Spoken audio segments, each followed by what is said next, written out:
আজকে world asthma day. এই সময় আমাদের অ্যাজমা রোগীদের জন্য কতগুলো গুরুত্বপূর্ণ তথ্য আমরা শেয়ার করতে চাই। তার মধ্যে গুরুত্বপূর্ণ হচ্ছে যে অ্যাজমার প্রথমে যদি ডায়াগনোসিসের ব্যাপারটা বলা হয়, তাহলে আমাদের সাধারণ মানুষের মধ্যে একটা ধারণা হচ্ছে যদি শ্বাসকষ্ট শুরু হয় তাহলেই কেবল পেশেন্টরা মনে করে যে তারা অ্যাজমা রোগে ভুগছেন।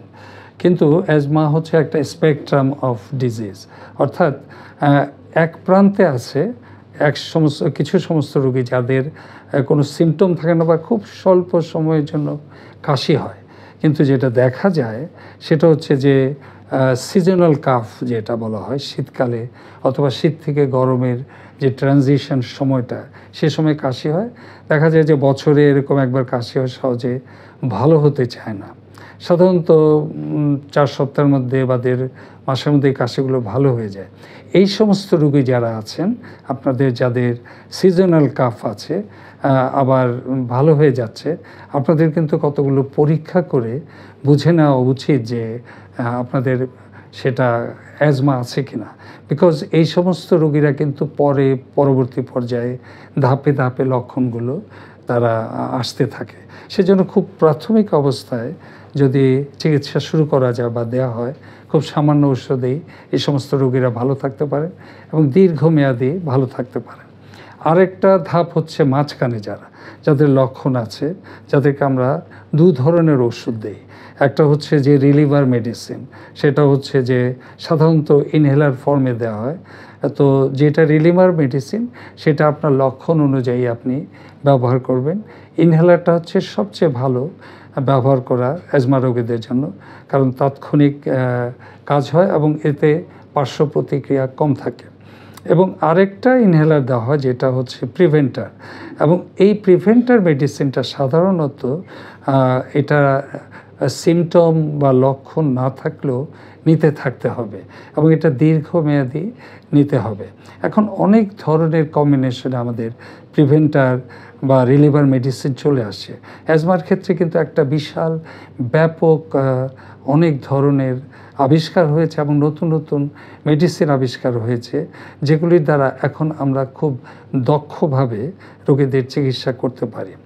আরেকটা ধাপ আছে, সব ধরনের চিকিৎসা দেওয়ার পরেও কিছু কিছু রোগী দেখা যায় যে পরিপূর্ণভাবে ভালো হচ্ছেন না।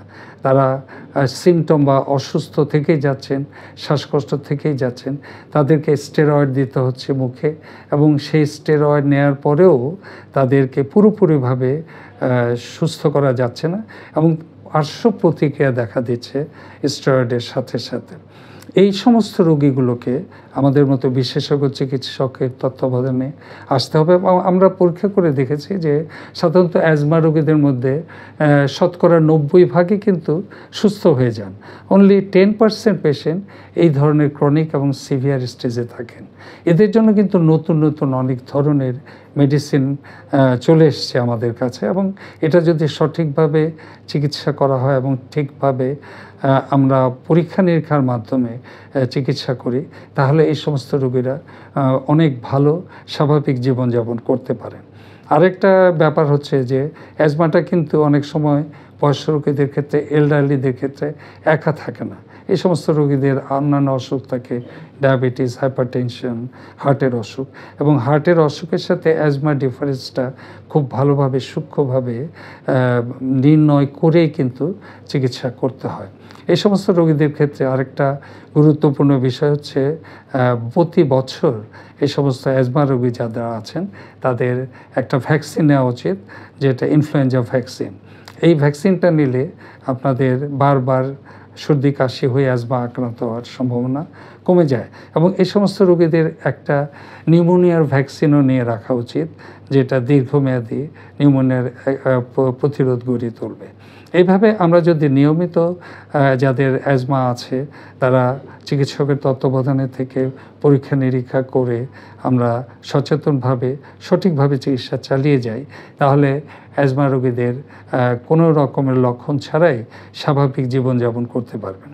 সেজন্যই আমাদের সাজেশন হচ্ছে সঠিকভাবে আপনি কোন স্টেজে আছেন, খুব স্বল্প মধ্যম অথবা বেশি, এটা নির্ণয় করার জন্য চিকিৎসকদের শরণাপন্ন হন এবং যারা অ্যাজমা চিকিৎসায় সবসময় নিয়োজিত আছেন তাদের সাথে যোগাযোগ রেখে চিকিৎসা করলে আপনারা ভালো থাকতে পারেন।